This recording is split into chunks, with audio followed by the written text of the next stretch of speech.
नमस्कार प्रिय दर्शकों, मैं यशराज तिवारी आप सभी का बहुत बहुत स्वागत करता हूं प्रोफेशनल एस्ट्रोलॉजी पर।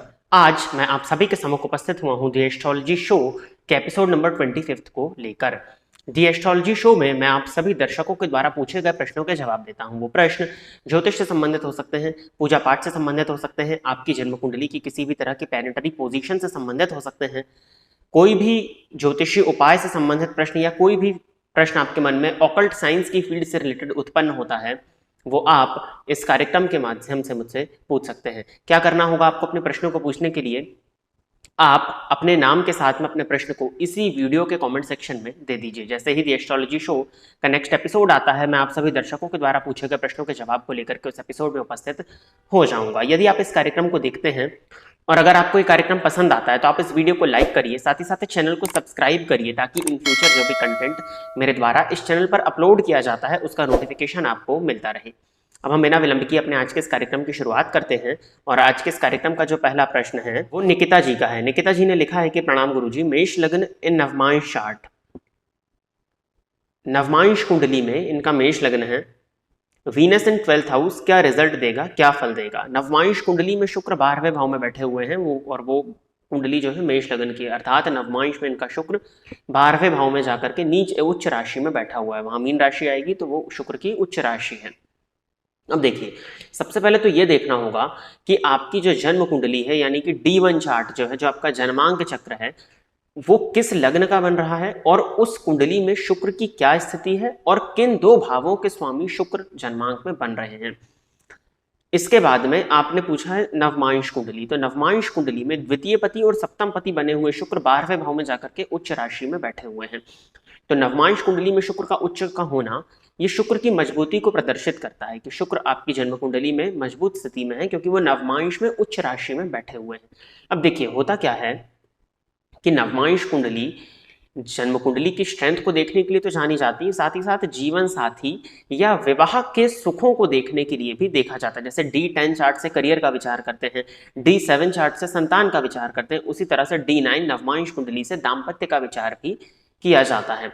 जो सप्तम भाव का स्वामी मेष लग्न की कुंडली में शुक्र बनेगा और सप्तम भाव का कारक अर्थात दाम्पत्य कारक जो है वो शुक्र बनेंगे। अब वो 12वें भाव में जाकर के बैठ गए हैं, तो अपने ही भाव से उन्होंने षडाष्टक योग बना लिया है, उच्च राशि में है, परंतु उस कुंडली का कारक, उस दाम्पत्य का कारक और उस भाव का स्वामी 12वें भाव में जाकर के बैठा हुआ है।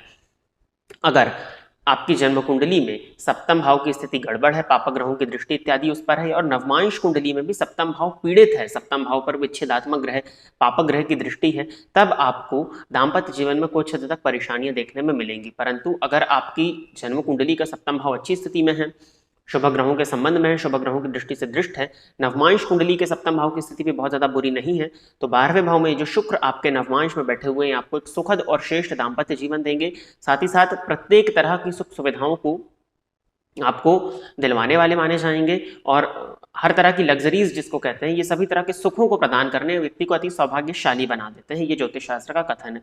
तो ओवरऑल तो इसका रिजल्ट अच्छा ही माना जाएगा। अब दाम्पत्य का अगर हम विचार कर रहे हैं तो उसके लिए 7th हाउस, जन्मांक और नवमांश दोनों को देखने की आवश्यकता पड़ेगी।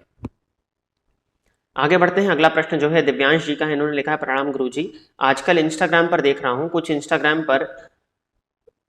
कुछ इंस्टाग्राम पेजेस पर इन मंत्रों का गलत उपयोग कर रहे हैं जो काली मां से संबंधित हैं, या फिर जिन्हें तांत्रिक मंत्रों की संज्ञा में भी डाला जा सकता है। अच्छा, इंस्टाग्राम पर कुछ ज्योतिषी आकर ऐसे मंत्र लोगों को जपने की सलाह दे देते हैं और कहते हैं कि उनसे उनका खोया हुआ प्यार वापस आ जाएगा, और मंत्रों के बाद भी परिणाम के बारे में जानकारी नहीं देते हैं। आपकी क्या राय है, क्या ऐसा मंत्र जपने चाहिए? जी, ऐसे रील्स और ऐसे वीडियोस तो आते हैं, और इंस्टाग्राम पे नहीं, यूट्यूब पर भी आते हैं। ये दो अलग अलग प्रश्न है मेनली। एक है मतलब 3 प्रश्न है इसमें। तो एक है काली मां से संबंधित मंत्रों का जाप, एक है तांत्रिक मंत्रों का जाप, और तीसरा है खोया हुआ प्यार को वापस पाना। तो सबसे पहले ये थर्ड वाले पॉइंट को ही उठाते हैं, जिसमें ज्यादातर लोग इंटरेस्टेड होंगे। इस तरह की कोई व्यवस्था होती नहीं है देखा जाए तो सामान्यतः, खोया हुआ प्यार को वापस पाना। सिंपल सी चीज़ मैं हर किसी को बोलता हूँ। जस्ट अभी जो लोग मिलने, कल की ही बात है जहाँ तक मुझे याद है, कि रिलेशनशिप में ब्रेकअप के बाद में एक जन आए हुए थे, तो उनको भी कुछ इसी तरह की स्थिति थी, तो कि खोया हुआ प्यार वापस। तो मेरा सिंपल सा कहना रहता है कि किसी व्यक्ति को यदि आपके जीवन में रहना होता तो वो खोता ही क्यों, और अगर कोई जा चुका है तो आप उसको वापस लाना क्यों चाहते हैं, क्यों आप अपने पास्ट को रिकॉल करना चाहते हैं। देखिए, ये बात बोलने में बहुत अच्छी लग रही है, जिस पर बीतती है वो जानता है कि किसी के साथ में आप रिलेशनशिप में थे, किसी के साथ में आप बहुत ज़्यादा अटैच्ड थे, उसके बाद में उससे एकाएक दूरी हो जाए तो व्यक्ति हर एक चीज़, साम दाम दंड भेद सब लगाता है, वो गिड़गिड़ाता भी है, वो उस व्यक्ति से रिक्वेस्ट भी करता है कि वे वापस आओ।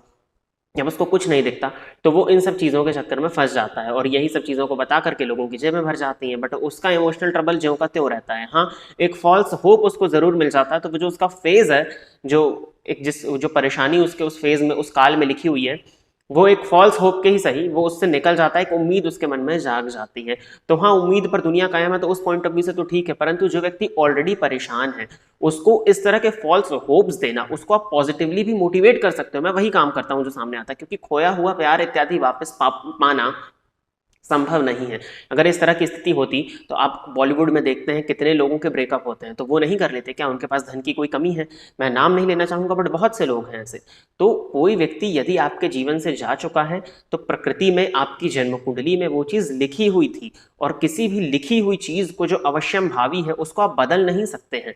आप उपाय भी, उससे आप स्वयं को पॉजिटिव कर सकते हैं, आप अपनी ऊर्जा को बढ़ा सकते हैं, आप अपने मन को सकारात्मक रूप में कार्य करने के लिए प्रेरित कर सकते हैं, परंतु कोई व्यक्ति यदि आपके जीवन से जा चुका है तो उसको वापस ला पाना संभव नहीं होता है। हाँ, एक और केस जो मैंने शुरू में सामान्यतः लगाया था, असामान्यतः देखा जाए तो तंत्र विद्या होती है, करने वाले बहुत रेयर हैं।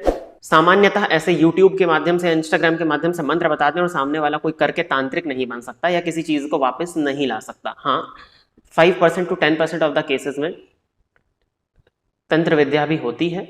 जो साधक, जिन्होंने तंत्र के क्षेत्र में साधना की है, उनके पास में वो क्षमता होती है, वो शक्ति होती है कि किसी व्यक्ति को वो आपके प्रति आकर्षित कर सकते हैं। लेकिन उसमें भी मैं कहना चाहूँगा, एक हवा मात्र होती है, कुछ समय के लिए ही ये चीज़ होती है, बाद में जब उसका प्रभाव कम होगा तो वो ज्यों की त्यों परिस्थितियाँ आपके जीवन में एज इट इज़ उत्पन्न हो जाएंगी। तो मेरा यही मानना है कि खोया हुआ प्यार इत्यादि वापस पाना, देखिए शादीशुदा जीवन हो तो उसमें कुछ अलग है, सात्विक तंत्र का प्रयोग भी किया जाता, वो एक अलग मैटर है। परंतु अगर आप रिलेशनशिप में थे, देखिए एक चीज ये भी होती है हमेशा कि जीवन में एक ना एक बार रिजेक्शन मिलना भी बहुत इंपॉर्टेंट है। आप किसी को बहुत ज्यादा शिद्दत से चाह रहे थे, आपने जाकर के उसको प्रपोज किया और उसने मना कर दिया कि I am not interested in you, उसने ये चीज बोल दी। उस समय जिस चीज को आप फील करते हैं वो फीलिंग ही आपको मजबूत बनाती है, आपके आने वाले जीवन के लिए आपको मजबूती प्रदान करती है। वो एक एक्सपीरियंस है, जीवन में एक रिजेक्शन होना भी बहुत इंपॉर्टेंट है, नहीं तो आपको लगने लगता है कि हम ब्रह्मास्मि वाली बात हो जाती कि जो है वो मैं ही हूँ, जो कर रहा हूँ वो मैं ही कर रहा हूँ।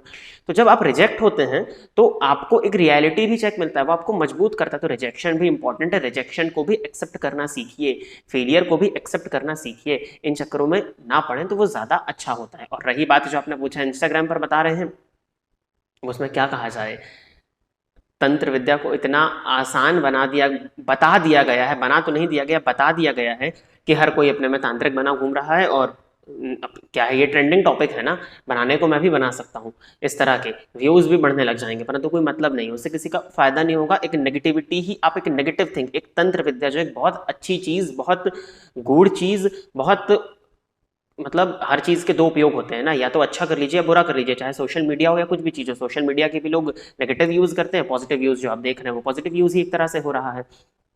तो उस एक विद्या को जो सर्वोपरि थी उसको अपने लोभ के प्रति इस तरह से बना दिया गया, ये गलत, उसका नेगेटिव यूटिलाइजेशन है और लोग उसको देखने में आकर्षित हो रहे हैं तो वो देख रहे हैं।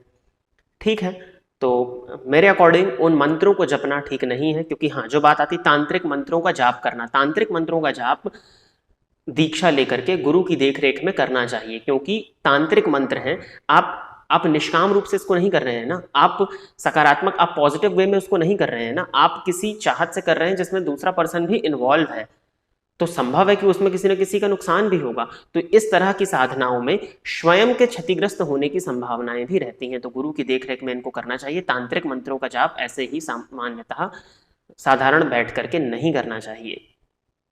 और रही बात काली माँ से संबंधित मंत्र जाप, तो नवारण मंत्र का जाप बेस्ट माना गया है। यदि आपकी काली माँ की तरफ श्रद्धा है तो आप उस मंत्र का जाप, उनके अन्य मंत्रों का जाप करें, तांत्रिक मंत्रों की तरफ नहीं जाना चाहिए।